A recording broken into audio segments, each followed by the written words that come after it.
Fadil ingat, kan sekarang sudah akhir bulan Ramadan. Setelah itu, Riri dan Fadil pun membawa beras seberat 2,5 kg yang telah dipersiapkan oleh ibunya.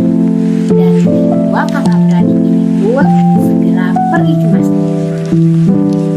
Ketika Riri dan Fadil menuju masjid untuk membayar zakat fitrah, di pertengahan jalan, pada setiap bulan Ramadan, Riri selalu mengajak Fadil, adik laki-lakinya, untuk membayar zakat di masjid dekat rumahnya. Kak, aku masih belum mengerti nih zakat itu apa sih?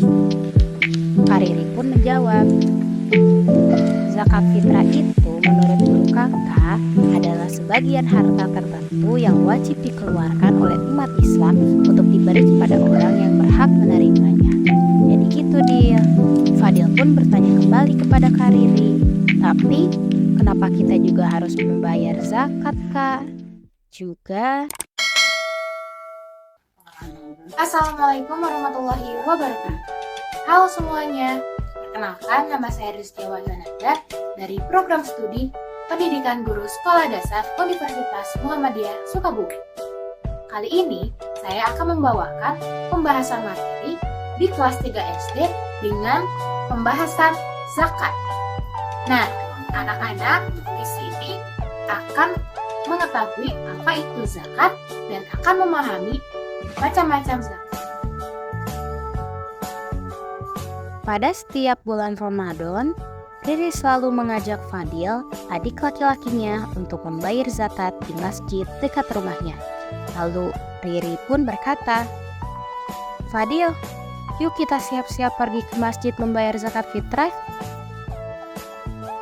Namun, karena Fadil yang masih kegirangan setelah bermain, Fadil pun tidak mendengar apa yang dikatakan oleh Kak Riri. Akhirnya, Kak Riri pun kembali memanggil Fadil seraya berkata, Fadil, ayo dong siap-siap ke masjid untuk membayar zakat fitrah.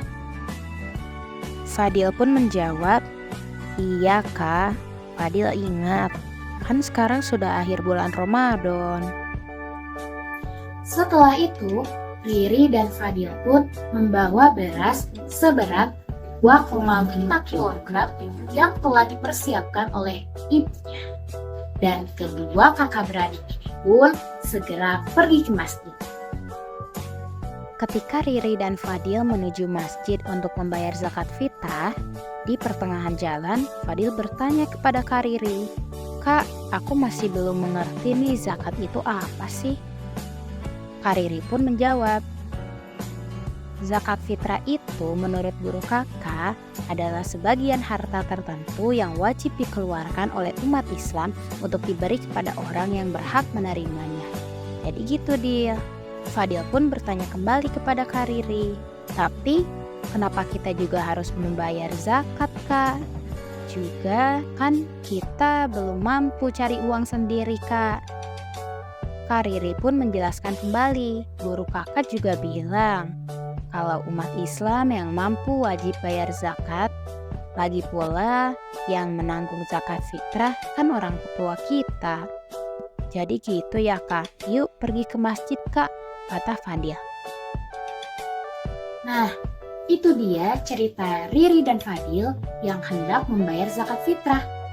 Tapi untuk mengetahui lebih dalam mengenai zakat, yuk kita simak pembahasan berikut ini. Yuk kita kenali apa itu zakat. Zakat menurut bahasa bermakna membersihkan. Namun zakat menurut istilah berarti mengeluarkan sebagian dari harta tertentu yang telah mencapai nisab. Zakat juga termasuk rukun Islam loh. Dan zakat termasuk rukun Islam yang ketiga.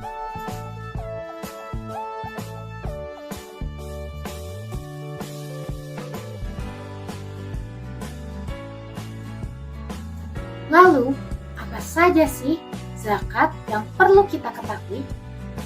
Yang pertama ada zakat fitrah dan yang kedua ada zakat mal. Yang pertama yaitu zakat fitrah.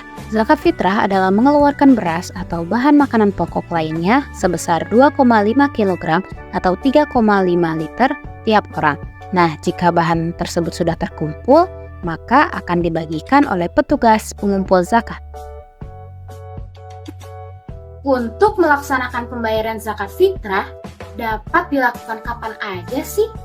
Nah, untuk pembayaran zakat fitrah hanya dapat dibayarkan ketika bulan Ramadan. Namun, untuk zakat mal dapat dibayarkan pada bulan apapun dengan ketentuan 2,5% dari harta yang kita punya.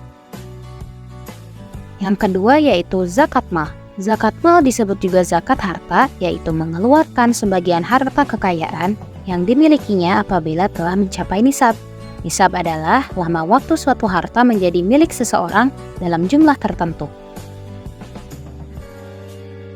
Zakat mal juga terdiri atas emas, perak, uang simpanan, hasil tambang, harta perniagaan, hasil pertanian, barang temuan, binatang ternak, dan lain-lain. Lalu, apa ya syarat-syarat untuk membayar zakat? Yang pertama yaitu beragama Islam. Yang kedua yaitu orang yang merdeka atau bukan budak. Yang ketiga yaitu harta yang dimilikinya pun halal. Yang keempat yaitu cukup nisab. Yang kelima yaitu cukup haul. Yang keenam yaitu tidak memiliki hutang. Yang ketujuh yaitu harta yang bertambah. Dan yang kedelapan yaitu kepemilikan penuh atas hartanya. Kemudian, siapa saja sih orang yang berhak menerima zakat menurut Quran Surat At-Taubah, surat ke-9 ayat 60. Yang pertama yaitu orang fakir. Orang fakir yaitu orang yang amat sengsara hidupnya, tidak mempunyai tenaga dan harta untuk memenuhi kebutuhan hidupnya. Yang kedua yaitu orang miskin, yaitu orang yang tidak cukup penghasilan untuk memenuhi kebutuhannya sehari-hari. Yang ketiga yaitu pengurus zakat atau amil, yaitu orang yang diberi tugas untuk mengumpulkan dan membagikan zakat. Yang keempat yaitu mu'alaf, yaitu orang yang bukan Islam atau non-Muslim yang berkeinginan masuk Islam untuk masuk Islam, dan orang yang baru masuk Islam yang imannya masih lemah. Yang kelima yaitu orang yang berutang, yaitu orang yang berutang karena untuk kepentingan yang bukan maksiat dan ia tidak sanggup membayarnya. Orang yang berutang untuk memelihara persatuan umat muslim. Yang keenam yaitu orang yang berjuang pada jalan Allah atau fisabilillah. Yang ketujuh yaitu hamba sahaya, yaitu budak yang harus dimerdekakan. Yang kedelapan yaitu ibnu sabil, yaitu seorang anak yang sedang menuntut ilmu namun kesulitan dalam pembiayaan. Nah, dari materi yang telah Kak Rizkia sampaikan tadi, teman-teman pastinya udah tahu dong zakat itu apa, zakat itu ada berapa, dan siapa aja yang berhak menerima zakat. Oke, sampai sini dulu ya materi yang Kak Rizkia sampaikan. Assalamualaikum warahmatullahi wabarakatuh.